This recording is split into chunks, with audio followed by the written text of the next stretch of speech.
What is going on, guys? Jack here, and welcome back to episode number 148 of Park to Prem here with Town or Town. Today we are taking on Chelsea away from home, a Chelsea side which, well, they've not been the kindest to us. They've not been the easiest team to face over the last few years. You can see their media prediction is first. Frank Lampard is their manager. He is the longest serving manager of a Premier League team in this save game. We are the second longest serving manager.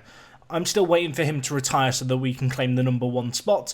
But yes, they are going to be formidable opposition today. And of course, their key player, Greg Watson, wants of my England team. And well, let's talk about the England job. Of course, a job which we duly departed from over the summer after a disappointing summer in the World Cup. And well, if you're wondering who my successor was, it is Vitor Pereira. He came from the Croatian national team. He resigned and was picked up by England. And well, if we look at their schedule, they've drawn against France, they've drawn against Denmark, they've beaten Bulgaria twice. I mean, it's good to know that I'm not the only one who can't beat France as England manager, right? I suppose that's the silver lining in all of this. If you're wondering about Town or Town players in the side, Dylan Turnbull is there, as is Steve Norman, so there was no bias being shown. I can now claim that, or at least protest to the idea that I was being biased in my team selections. And additionally, Dylan Turnbull has been starting up top for England. You can see he grabbed goals most recently against Bulgaria. So good to see a little bit of representation. I'm pleased in a weird, slightly cynical way to see them struggling a little in the UEFA Nations League. Hopefully they can, lose against France when they play them away from home next month. That would make me feel warm and fuzzy about my own achievements inside. But anyway, today we are going to be taking on this Chelsea side. They are very, very good indeed. And since you were last here, we've played a month, although it's not been the most hectic of months so far. We have played 4 games since we last came here and talked. It was against Arsenal, of course, a good little win against a team struggling. And since then, as you can see, 2 Champions League games, 2 Premier League games, continuing our fine defensive run. Struggling for goals in one of these games, however.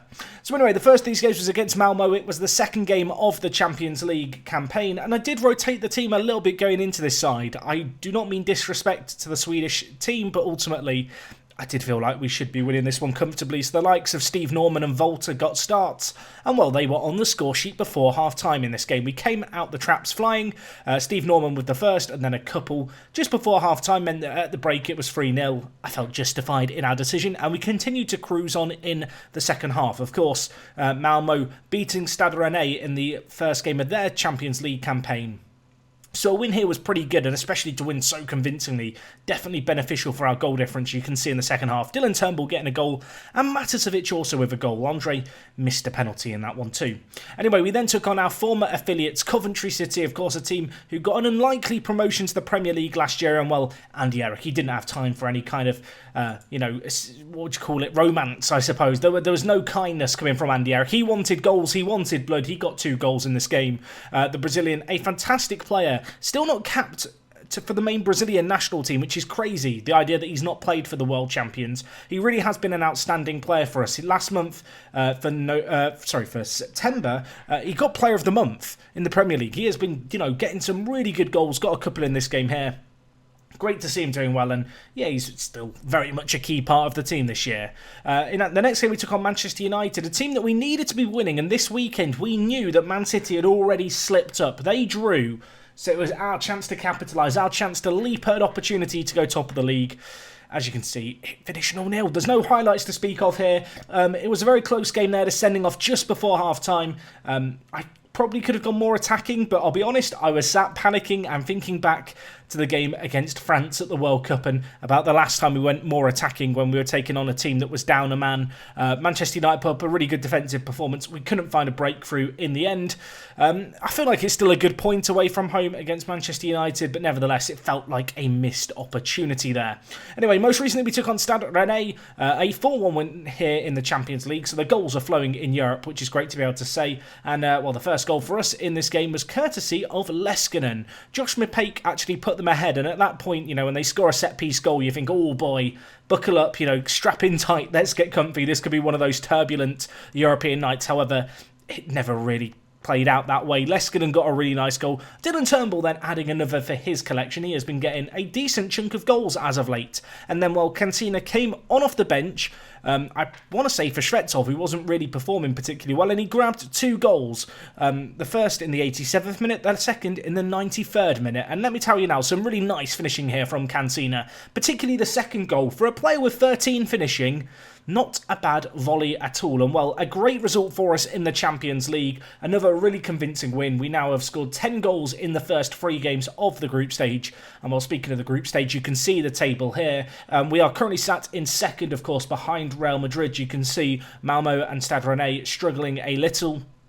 In terms of our upcoming fixtures in the Champions League, we've got Stade Rennais at home in the not-too-distant future, and we've got Real Madrid at the end of next month, which we'll have to see how things are playing out, but we may well come back for that game next episode, maybe even pair it up with the Newcastle United game, of course, one of our big local rivals here in the North East. So anyway, that's the results since you were last here. It's not been the craziest run. Of course, defensively, we've looked very, very solid indeed in the Premier League. You can see Morrigan leading the way with a 7 clean sheets in 9 games. That is very, very good. In terms of the actual league kind of standing, you can see here we are top.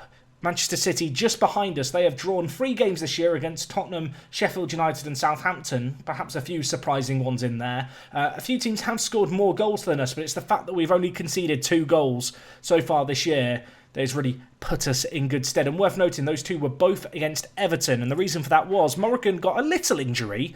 And so Hashiguchi was given a chance to show us what he's all about. And well, he is our second choice player, but he kept a clean sheet on what I believe is his Premier League debut. Joined us a few years ago. Kind of the ideal backup goalkeeper as far as I'm concerned. An international with the Japanese national team. Maybe a little bit more eccentric than I would like. But he's 21. He's a young 21-year-old in terms of he's only just turned that age. And you know what? As far as backups go, he's done a good job. We gave him a run out in the Carabao Cup. He kept a clean sheet there. In the Premier League, he's done the business as well. Anyway, unfortunately for us, the only real bit of big injury news is the fact that Markowski is out with a pulled groin, a player who has really broken into the first team this year. I have been phasing out Jackie Auger slowly but surely, but you can see here, just looking at Markowski's stats, he's not really been at the races so far, not putting in those top performances I was hoping were going to come from him. As a result of his injury, Jackie Auger reinstated into the first team today, although he himself is not having the greatest of seasons so far. Alongside him, Soretta at centre-back has done very well. Probably been our best performing centre-back, which is a bit disappointing to say. You can see here, Aurelio and Rot, or rather Nico, have only got 3 assists between them, which I say only, and when I say between them, I mean each. They've got 6 between them. But either way, 3 assists each in 11 starts and 1 appearance on off the bench. It's not the craziest performance in the world. You can see here Nico, a very, very good defensive player. I love the fact he's got great important matches, great consistency as well. He's actually been in some good form as of late. I know people love to look at the star ratings and then draw conclusions. Let me tell you now, whilst he's not the best player going forward, mentals are great, speed is great, physicals are great. He's 24 years old. You know, he's still, got his prime years ahead of him. And whilst I don't know for certain if he'll always be our, immediate first team, first player on the team sheet left back, maybe over time we will phase him out. Right now he's doing a stellar job for us. Anyway, Leskinen continuing to do his thing. Last year got a 7.48 average rating. This year not quite to the same standard, but he is going very, very strong at deep line playmaker. Have been making a conscious effort to swap him out with Kevin Kaiser, who has already made 5 starts this year and 2 appearances on off the bench. Higher up the pitch is Andre and Matasevic, available for today's game. Andre has been really disappointing this year. On the flip side, Matasevic has been absolutely superb so far in his 9 starts. But yeah, Andre, I don't know what to tell you really. He's not quite getting there yet. I feel like we've not seen him improve in a little while. Of course, when he joined us, he went through some crazy, crazy improvements. I do feel like he may be hitting his ceiling in terms of his ability. But at 23 years old, a fantastic player still. A little bit of cause for concern, I suppose, with his recent form. Matasevic alongside him, still improving, still going from strength to strength, and at 23 years old, having one of his best seasons ever. You can see there's been a consistent improvement over the last 4 years as he's featured, regularly in the Premier League. Last year at 7.05 was good, but I wanted to see him take that next step this year. he's done that. 7.23 average rating in the league is superb so far. Anyway, ahead of him, Andy Eric, already talked about him, player of the match material. And in the striking department, Dylan Turnbull has been slowly but surely shuffling SHVETSOV out alongside Cancina, who is in good goal-scoring form. In truth, I feel like in the striking department we have such incredible talent. It's kind of a case of pick the players who are in form, and you can see right now SHVETSOV's form not particularly great, although he's still got 4 goals this season. Steve Norman has kind of just become the 4th choice striker, although what a 4th choice striker to have. And it has meant that Cancina and Turnbull have kind of been leading the way here. You can see they've got a decent number of goals scored between them. Although when you actually look at the team as a whole, it's not like one player's running away in the goal scoring charts. In fact, when you look at our fixtures here, besides the few games in Europe, we're not banging in goals for fun. We're not scoring ridiculous goals, and winning by ridiculous margins. These are grinded out results that are built upon a really solid defence. And I'm kind of quite content playing that way. If we can go through an entire season, we've kept 8 clean sheets in 9 games. Like, it's absolutely ridiculous when you think about it. Obviously, just looking to continue to build off that today. In truth, however, we've not been fully tested yet. I feel like Chelsea, Liverpool and Manchester City are the games to be fearful of. The teams towards the top. Liverpool in 3rd, Chelsea we take on today are in 4th, and away from home, it is not going to be easy against them. Let's hope that we can grind out a result, however. We've been pretty good as of late. I feel like, we've rotated the team quite well. We've coped with that rotation very, very well indeed. Obviously, it's a shame that Markowski is out injured, but Auger was the long-term first-choice centre-back last season. He's just ready and raring to go. And the squad depth that we have, the match experience that we have in this team, and obviously the young age of this squad means I can only really see us getting better from here. Anyway, I'm just weighing up if I want to make any last-minute changes, but you know what? I'm pretty content with things. I think to start this game, we are going to go to the more defensive system. Just as a starting point, we are pretty well suited to this. I am wondering, actually, about playing SHVETSOV over Cancina, just because Cancina's a very good complete forward and a very good kind of creative outlet in the team a lot of the times, but he hasn't wowed me at advanced forward. He's only got 1 goal in the Premier League so far.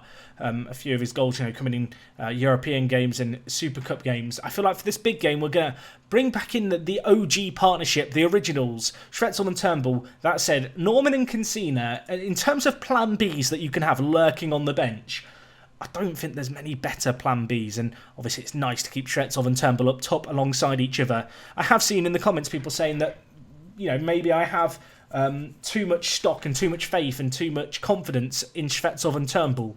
I do feel like it's really important to remind you all, they got top goal scorer and I think 2nd or 3rd top goal scorer in the league last year. SHVETSOV was leading the way, Turnbull was not far behind. In many ways, I feel like they've earned that confidence, they've earned that trust to be kept out. So, I don't know, we're going to see how they get on today. They're tried and tested. If it works wonders today, I will pat myself on the back and say I'm a genius. If we struggle to find a breakthrough, well then it's perhaps on me a little, but let's see how we fare here as Watson spreads the play. Mateus Aurelio reads that superbly forward to SHVETSOV, or rather to Turnbull, who turns past his man. SHVETSOV lurking in the middle. Can Dylan Turnbull pull out a pass from the byline? He does. Watson, though, heads it clear. Only as far as Andre Matasevic. Andy Eric wide to Nico. What can the German do? What can he do? He skips past his man. Is that going to be a penalty? Stuart Atwell's having a think about this one. Is he given a penalty? He hasn't given a penalty. I thought he gestured towards the free kick, but no, it is a penalty, and it's SHVETSOV over it. He wasn't going to start until the last minute. Can he score? Of course he can. Sends the keeper the wrong way, and that is the start that you want after 3 minutes in this game. Chelsea, the pressure is on them to push. The pressure is on them to attack us. And, playing the system that we're playing, this counter-attacking system where we look to create space to run into, space to get the ball over the top into, I now back us. I feel like this is the position, this is the start that we wanted, but we do need to defend here. And, Ryan Fry, a player who just continues to haunt us. He always scores against us, Ryan Fry. He's a left-back. Occasionally he plays left attacking mid, to be fair to him. It's only his 1st goal of the season, assisted by Daniel. Little throw-in routine out on this near-hand side. Usually it's us doing the throw-in routines. On this occasion, though, they work it nicely. And Fry is there for the header. I mean, just as a reminder, he's a very, very good player. But he always scores against us, I swear. That's definitely not the first he scored against me. Maybe I'm just bitter. Anyway, Nico, long throw. Can we bounce back immediately? SHVETSOV under it. Of course we can. Anything you can do, we can do better. That is a throw-in routine. And, it was Nico launching the ball forward. SHVETSOV, I mean, I'm very glad that we started him. I'm very glad that we made that late change. I feel like this is the kind of game which suits him a little more, perhaps. He's a little more physical. He's better in the air. There are going to be times where we're lumping the ball forward against a Chelsea team who love to attack and who are going to go and attack us. Having that ability to win the ball high up the pitch and, hold on to it, shield it, it's SHVETSOV's game. He's so good at that element. I don't think people realise how good his physicals are. Anyway, we've got another chance here. SHVETSOV under it again. Great touch. Huge tackle by the defender. What an insane tackle that was. And that was the highlight. I mean, I feel like it was meant to be a SHVETSOV, goal-scoring chance highlight. As far as I'm concerned, that defending was the highlight. That was an insane goal-stopping save, potentially. And at the break, it's 2-1. After a load of chances and 3 goals in the first 10 minutes, things cooled off for the remaining half an hour. I'm pretty happy with how things are going. Leskin and Andre aren't having the best of games. I'm going to go with a double change. I'm going to bring in Kaiser and I'm going to bring in McCassie. Kaiser just, a plan B at deep line playmaker. McCassie a little bit more defensive, which I think might be needed in the midfield. As Fry smashes wide, it would have been offside. It would have been ruled out. However, that's a warning shot in our direction. That free kick from the deep area. Pumped forward and, we managed to deal with it, I guess, technically. 20 minutes left here. Not many chances in this second half as Andy Eric commits a cynical foul. The ref plays advantage though. Ball whipped in and Bittner. Oh my word. He does not miss chances, does Bittner. He is one of the best strikers in the world and he is just Mr. Sitter. Dylan Frost. No. Mike Frost, you are not. I'm thinking of Dylan Turnbull. He's not Dylan Turnbull either, technically speaking. Anyway, Maticevic had a great season so far. Whipping the ball in. Soretta, free header. And Alexander Vial in goal holds on to the ball. And with 12 minutes left, that is a save which keeps them alive and keeps them in it. As Daniel now brings it forward, using his pace, smashes it over. That is a little bit of a let-off in this game. Got one last change. And you know what? I'm thinking we bring in Cancina here. Maticevic needs to be a little bit careful. He's on a booking. He's been a bit naughty. Let's just have a quick word with him, shall we? Tackle harder. No, ease off tackles now. Of course, with this defensive system, I do have our centre mids on tackle harder. I want them to get in. I want them to be hungry to win the ball.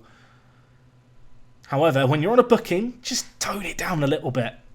It's a shame that we've not kept a clean sheet today, but with 30 seconds left, I was about to say it looks like we're going to hold on to it. Let's not get carried away just yet, because Chelsea might have one last chance. The ball whipped in. Fry is there. Oh my God, Morrigan, what a huge save. That has kept us in this game. That keeps the 3 points on the table for us to gobble up. We will eat it all off that plate. We will lick up all the leftovers. We are not leaving anything to waste. And Morrigan has just bailed us out as Cancina brings the ball forward, but it should all be arbitrary here. He's fouled in a wide area. Time's gone. We're deep in their half. That should be all she wrote here. What a huge result this is. Away from home against Chelsea. We have weathered a storm. Maybe got a little bit lucky, but you know what? We didn't give them too many opportunities. We scored the few chances that came our way. And, it's just free kick after free kick now. Frustration perhaps getting the better of Chelsea here. But that is absolutely fine with me. We've already played 1 minute more than the added time. I feel confident in saying this is going to be 3 points. One last replay of that highlight. Morrigan's goal line saving save. As Fry looked to get his second of the game. Worth another look. Huge save by the keeper. He gets a 7.1. Who is Smolyo? Answers on a postcard. Huge win. I'm going to tell the players I'm far from pleased because it always gives a positive result. 99% of the time, it always gives a positive result. Tactical change sees Taulor concede. It's a shame. I love this. We just beat one of our big promotional rivals, a team predicted to finish first in the league, and because I changed my system and we conceded a goal. How dare we concede a goal? Only our third of the year let in the league. That is worth a news inbox item as if it's a bad thing. I mean, I'll issue an apology. SHVETSOV, you were huge, my friend. Absolutely massive. 6 goals in 8 in the Premier League. Why was I thinking of dropping him? What? Usually when I record these episodes, I get to the point to record, I'll sleep, I'll go do other stuff, and I'll come back and do the episode when I'm ready. What was I thinking 4 hours ago when I played up until just before this episode and then, you know, went away knowing I needed to record? Why was he not in the starting 11? Either way, a huge save for us. And now, well, we'll have a peek at how Man City get on because they've got a later game today. It would be perfection now if they could slip up. I know I don't ask for a great deal, Football Manager, but if you want to help me out now, just give them a loss. Give them a loss. Come on. Come on, Brentford, away from home against Man City. How hard can it be? I probably shouldn't ask that question. It finishes 2-0. It wasn't the most convincing performance. Kai Havertz with a 92nd minute goal for them. The 35-year-old. It's weird, right? Man City's team is not young, but at the same time, they're doing a pretty good job of bringing through their youngsters. But you look at their bench, they've got Vinicius Jr., Mbappe, Kai Havertz, Camavinga's in their starting team. It's like a who's who of the Football Manager 20 Wonder Kids variety, isn't it? Anyway, quick look here. You can see all our players out on loan doing their thing. They're all having a lovely time. Havertz had a great game in the Championship for West Ham. He's not doing so great in training. But good to see him performing well. Also, Todd Wales, as I've said before, I want to focus a bit more on the youngsters. This guy's one for the future, potentially. 19 years old. He's playing regularly at League One level. He's going to need to do some late developing. But as far as, you know, players go, he's been very, very good. He got Coventry promoted last year from the Championship to the Premier League. This year has gone on loan to Hull. Unfortunately, no Championship teams were interested in his services. He's a very good centre-back and with a good personality and playing super regular first-team football and playing very well for a centre-back. Could he be a late bloomer? Could he be a bit of a Jamie Vardy, perhaps? Only time will tell. Anyway, that's going to wrap up everything from me today. What a huge result that was against Chelsea. Very proud of the boys. As I said, next time out, we're going to do a double header. We're going to come back. We're going to do Newcastle and Real Madrid. And after that, it'll be another double header as we take on Liverpool and Man City to round up the end of 2034. We are really living in the future now. 15 years in the future in terms of seasons, I suppose. It's been a good year so far. Hopefully, it's going to continue. You can see here the league table with Chelsea's defeat there. They are slipping up. Tottenham actually doing pretty well themselves, although a little way off the pace. I'm going to have to be wary of them between now and next episode. Well, hopefully we can beat them. I'll see you guys tomorrow for the next episode. It's going to be a big one. Northeast rivals. I want to say our other rivals as well, although it might be a little bit premature to be describing Real Madrid as rivals, but maybe something can blossom there. And, well, hopefully you guys are relishing seeing it. So yeah, that's all from me. I'll see you guys tomorrow. It's me, Jack, and I will talk to you guys in a bit. I'm out.